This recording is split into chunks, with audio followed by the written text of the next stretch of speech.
और संध्याकालीन दरबार में भी बटा। बाबा जी को सब पता था ही, इसलिए सुबह ही कह बैठे थे आज खूब प्रसाद बटेगा।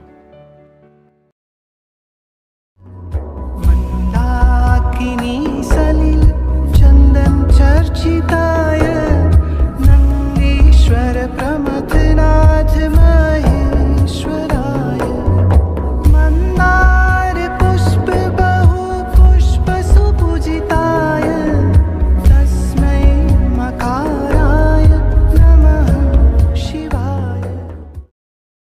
एक दिन भाव में आकर सुबह के समय ही मैंने सरकार के श्री चरणों में कुछ द्रव्य अर्पण कर दिया।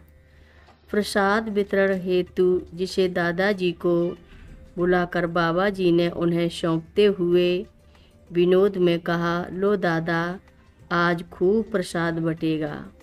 सुनकर मन में अत्यंत गिलानी हो उठी कि उतने न्यून द्रव्य से खूब प्रसाद क्यों कर बट पाएगा। उस दिन ऑफिस से जल्दी आकर जो सीधा बाबा जी के पास गया तो फाटक से ही देखा कि लोग दोनों हथेलियों में भर कर प्रसाद ले जा रहे हैं। आत्म तृप्ति से शराबोर कि मेरा प्रसाद बट रहा है।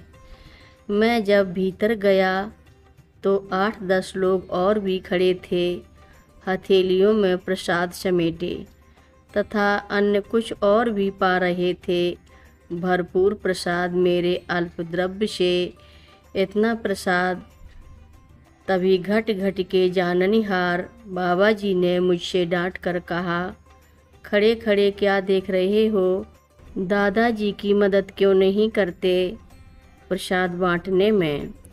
दादाजी के पास मेज के पीछे पहुंचा, देखा वहाँ 2 टोकरों में ढेर सारा प्रसाद रखा है। अपने होश में मैं आ गया।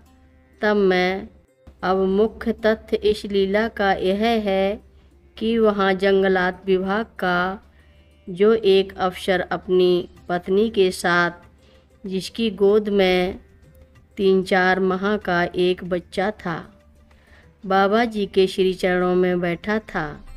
वह निसंतान था। 6-7 वर्ष के विवाहोपरांत तथा कई प्रकार के उपचारों के बाद भी और पिछले ही वर्ष महाराज जी ने उसे पुत्र प्राप्ति हेतु आशीर्वाद दे दिया था। बाबा जी महाराज के इस अमोघ आशीर्वाद के फलस्वरूप उसे जब पुत्र रत्न की प्राप्ति हुई तो वह अपनी कृतज्ञता व्यक्त करने इतना ढेर प्रसाद लाया था अर्पण करने। वही प्रसाद मुक्त भाव से अब बट रहा था और संध्याकालीन दरबार में भी बटा। बाबा जी को सब पता था ही, इसलिए सुबह ही कह बैठे थे आज खूब प्रसाद बटेगा। आज की कथा भक्त मुकुंदा की है। हर रोज़ महाराज जी की कथाएं सुनने के लिए रक्षा सूत्र चैनल को सब्सक्राइब करें, शेयर करें और लाइक करें। घंटी बजाना ना भूलें। कमेंट बॉक्स में लिख भेजें, जय नीव करोरी बाबा जी महाराज।